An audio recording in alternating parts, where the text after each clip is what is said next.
जल संसाधन विभाग के एसडीओ के पद पर जो पदेन हैं, मैंने उनके हाथों में आज यहाँ के उस विभाग से जुड़ी हुई रूपरेखा जो है वो भी आपके विद्यालय से जुड़े हुए हैं। तो ये उपलब्धि आप सबके लिए बहुत बहुत बधाई के बात है। आप सब लेकिन साथ ही साथ एक विषय जरूर बोलेंगे, और ये हमारा जो विषय और वक्तव्य रहता है थोड़ा सा कठोर है। हमारा कहना यही रहता है कि उपलब्धियों की मार्क या परसेंटेज जो मार्कशीट में आते हैं, चाहे आप 100% ले लीजिए, लेकिन डिसिप्लिन आप नहीं है तो हमारे नज़र में आप जीरो। इसलिए मुझे ये लगता है कि इस विद्यालय में अनुशासन की श्रेणी में और ऊपर आना है, और अनुशासन की कमी है, और अनुशासन राम कुमार के इस परिक्षेत्र में टॉप मोस्ट है। इसलिए हमने प्राइवेट संस्थानों को भी बैठक लेके बताया है कि अनुशासन की परिभाषा पैर के नाखून से लेकर सिर के बाल तक हम देखते हैं। आपके परिसर में गाड़ी कैसे खड़ा है से लेके मेट कैसे लगा है, झाड़ू लगा है कि नहीं लगा है, ये सारी चीज देखते। बच्चों में कितने अनुशासन है, प्रोग्राम चल रहा है, हल्ला हो रहा है, वो भी अनुशासन में आता है। यदि आप कितना भी बड़ा अधिकारी उपलब्धि बना दीजिए, लेकिन इनमें एक व्यवहारिक चरित्र अगर नहीं देंगे तो खराब अधिकारी निकलेंगे, तो बन जाएंगे कलेक्टर, लेकिन पूरा क्षेत्र को बर्बाद करते। और मैं ये नहीं चाहता, इसलिए इन शुभकामनाओं के साथ हम ये भी उम्मीद करते हैं कि हम इस विद्यालय संस्थान इस चीज को पूरा कोऑपरेट करें और ये दोनों चीजों को एक साथ लेकर एक अच्छा समाज का निर्माण करने में योगदान निभाएं। आज क्षेत्र में विभिन्न प्रकार के अपराध बढ़ रहे हैं। आज अपराधों के विषय में आप जानेंगे, अभी हाल ही में 3 दिन पहले एक ऐसा अपराध हुआ है जिसको सुन के आपके भी रूप कांपेंगे। लेकिन ये अपराधी कहीं बाहर के नहीं है, वो किसी विद्यालय में पढ़ने वाले विद्यार्थी हैं या किसी विद्यालय से छोड़े हुए विद्यार्थी हैं, और वो विद्यार्थी जो कभी 8वीं पढ़ के छोड़े हैं या 8वीं पढ़ रहे हैं। सोचिए, ये बहुत बड़ा चिंता का विषय है। लेकिन अपराधियों को पकड़ के जेल भेज देना कोई इलाज नहीं है।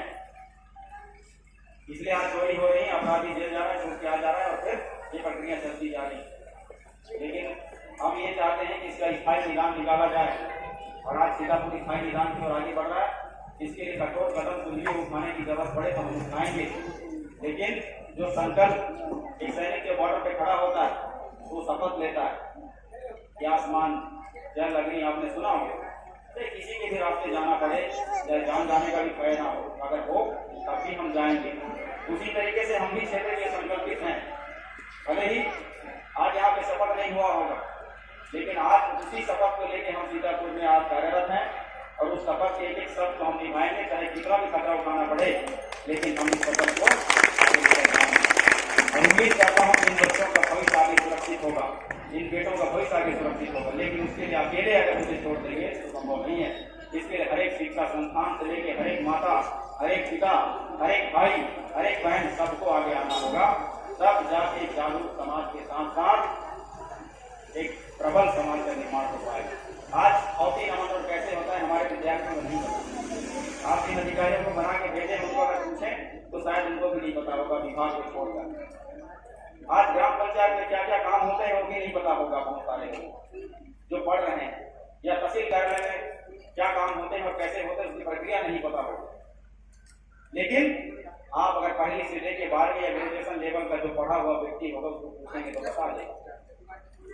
लेकिन जिस विभाग में आप जाना चाहते हैं, जिस फील्ड में जाना चाहते हैं, बड़ी उपलब्धियां प्राप्त करना चाहते हैं, इसके दम पे उपलब्धियां तो प्राप्त कर लेंगे। लेकिन यदि ग्राम पंचायत में या तो तहसील में कोई काम अगर आपका पड़ेगा तो आप दलालों का शिकार होंगे। ये सच्चाई है। इसका निदान सीतापुर ने निकाला है, इसका निदान सीतापुर ने निकाला है। और आज शैक्षणिक संस्थान जो हाई स्कूल, हायर सेकेंडरी और कॉलेज हैं, चाहे वो निजी हो चाहे सरकारी हो, उसमें भी तहसीलदार साहब आपके विद्यालय में क्लास चलाने आएंगे और तहसील में जुड़ी हुई सारे काम काजों का आपके विद्यार्थियों को पढ़ाएंगे। ये होगा वास्तविक ज्ञान। और ये 2 लाइन है जिसमें किताबी ज्ञान और आपके जीवन से पढ़ी हुई ज्ञान, ये दोनों चीजों को सीतापुर के विद्यार्थी जाने, ताकि भौतिक कटवाना होगा तो हम किसी भ्रष्टाचार का शिकार नहीं होंगे। भौतिक कटाना है तो हम किसी परेशानी का शिकार नहीं होंगे। यहाँ तक कि हमने अस्पताल को भी निर्देश दिया है कि एक मरीज 2 कंडीशन में अस्पताल तक पहुँचता है। पहला कि अपने साधन पे ठीक ठाक और जाके ओपीडी में पर्ची कटा के इलाज कराता है। दूसरा एम्बुलेंस के माध्यम से ये तो सीरियस कंडीशन से पहुँचता है। और रेफर कैसे होता है, क्यों होता है, सारे चीजें हमने एक एक चीज लिख के दिया है और आपके विद्यालय तक आएंगे। यदि आपके विद्यालय में 9वीं क्लास संचालन होता है तो आपके विद्यालय में भी आएंगे।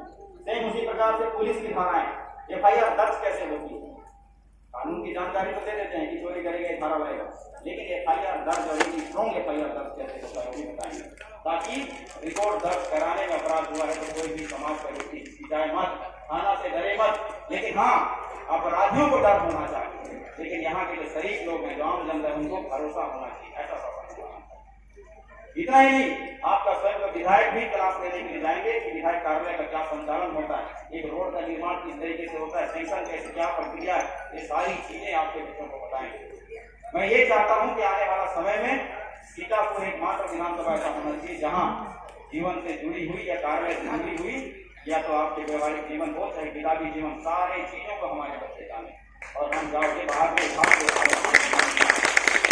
इतना कहते मैं अपनी बॉडी को बुला दूंगा, आगे हमें जाना है। बाकी कार्यक्रम को आप निरंतर यथास्थिति रखें, तो आप सबका बहुत बहुत धन्यवाद।